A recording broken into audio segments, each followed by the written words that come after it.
మాజీ శాసనసభ్యులు గౌరవనీయులైన నన్నవ నరేందర్ రెడ్డి గారు మంచి సలహా ఇచ్చారు.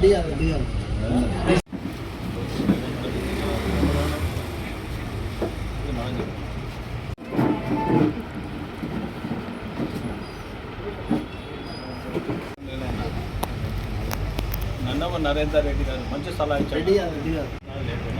మీకు డిమాండ్ చేశారు. హక్కు తెలుగులో తెలంగాణ పవర్ వాళ్ళకు కూడా అన్నీ తెలుసు, కానీ వాళ్ళు ఆధారం లేదు. వాళ్ళు కూడా ఎట్లా అంటారు అంటే వాళ్ళ బాధ వాళ్ళు 10,000 రూపాయలు ఇచ్చేసి మాజీ శాసనసభ్యులు గౌరవనీయులు నన్నపల్లి నరేందర్ గారు ఆంధ్రజ్యోతి పత్రికా విలేకరులు నిన్న వారు టీఆర్ఎస్ పార్టీ ఆఫీసులో పెట్టడం హర్షించదగ్గ విషయం. కురగొట్టి పూజ చేసి 2 సంవత్సరాలు ఎన్ని రోజులు అయింది ఇప్పటికీ. నిన్న స్పందన దొరికింది వారికి 6 నెలలకు. ఇంకో వాడు బాధ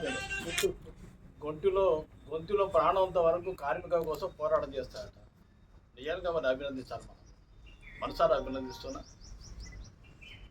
కానీ మరి పుల్ల కట్టినప్పుడు ఎటు పోయాను లీస్ట్ అచ్చా. మాజీ శాసనసభ్యులు ప్రజెంట్ మంత్రి గారు చేంజ్ ఆఫ్ ల్యాండ్ చేసిండు అంటున్నారు. Okay, done. మన తర్వాత మీరేగా మీరు తమరే కదా మేయర్గా. మున్సిపల్ కార్పొరేషన్ నీ పరిధిలే కదా, నీ కంటి రేపుల్లో నడిచింది కదా మున్సిపల్ కార్పొరేషన్. టీఆర్ఎస్ వల్ల 10 సంవత్సరాలు మేయర్ అయినా ఆ మేయర్ చేతిలో ఉంది కదా ఈరోజు వరకు కూడా. మొదటి ఇప్పటి వరకు అంటే మేయర్ చేతిలో ఉంది కదా పురపాలక సంఘ పరిపాలన అంతా. తమరేం చేసిందండి? వెంటనే సంబంధిత అధికారులపై ఎందుకు యాక్షన్ తీసుకునే పురపాలక సంఘ అధికారులపై? పర్మిషన్ ఇప్పించేది ఎవరండి? పర్మిషన్ ఇప్పించేది ఎవరు? ఆనాడు మరి ఎవరున్నారు ఎమ్మెల్యేగా? ఆనాడు మేయర్గా ఎవరున్నారు? ఆనాడు అధికారులపై ఒత్తిడి తీసుకొచ్చే వ్యక్తి ఎవరండి? దానికి సిద్ధమే నేను కూడా. ఇంకోటి ఆయన చెప్పిన వర్కర్స్ అన్యాయం చేసిన సారే అన్న పేపర్లో ఎంత మంచి మాట చెప్పినట్టు నేను అన్యాయం చేసినాను. శ్రీనివాసరెడ్డి నేను కలిసి కుమ్ముక్కమే అంటారు. శ్రీనివాసరెడ్డి నేను ఇక్కడ కుమ్ముక్కమేంటి? కుమ్ముక్కైతే నీళ్ళకి నేను కూడా బెదిరించి చేసి నేను కూడా ఓ సీట్లో కబ్జా పెట్టుకోండి. నేను ఒక 500-600 గజాలు కావాలి, 1000 100 గజాలు కనీసం 50 గజాలు 100 గజాలు ఒక మెంచాన్ని పెట్టాలి కనీసం. దిగజా రాజకీయంలో ఎప్పుడు చేయలే నా జీవితంలో. రాజకీయ ఉగ్గుపాలు నేర్చుకున్న గురువులు కూడా అలాంటి కార్యక్రమం ఎప్పుడు సలహా సూచన ఇవ్వాలి. నిజంగా నీకు బహిరంగ దమ్ము ధైర్యం ఉంటే రా, పర్మిషన్ ఎవరు ఇప్పించు. దొంగ కాగితాలు పొట్టించిన వ్యక్తులు ఎవరు? మీరు ఇద్దరు ఎమ్మెల్యేలే కదా. ఆరు టీఆర్ఎస్ పార్టీ ఎమ్మెల్యే కదా, నువ్వు టీఆర్ఎస్ పార్టీ ఎమ్మెల్యే కదా. మీ ఇద్దరు కూర్చుంటాం, తమ్ముడాలు ఇద్దరు కూర్చుని మాట్లాడతాం రండి. ఆయన మీ కార్మికులు నువ్వు ఎందుకు పక్కపడి కూర్చొని వాళ్ళని చీట్ చేస్తున్నావు? వాళ్ళు ఇంకెందుకు మోసం చేస్తున్నావు?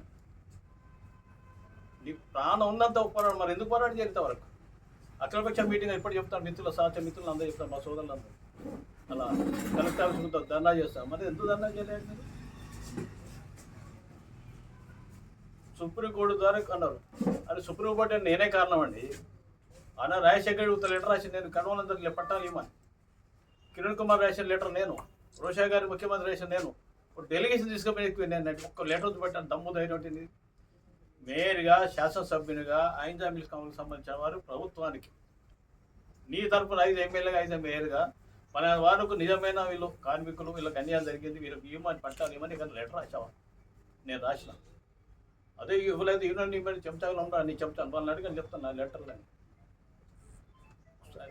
కోర్టు బొమ్మలు సలహా ఇచ్చే వ్యక్తి నేనండి, డాక్టర్ బండా ప్రకాష్ గారు.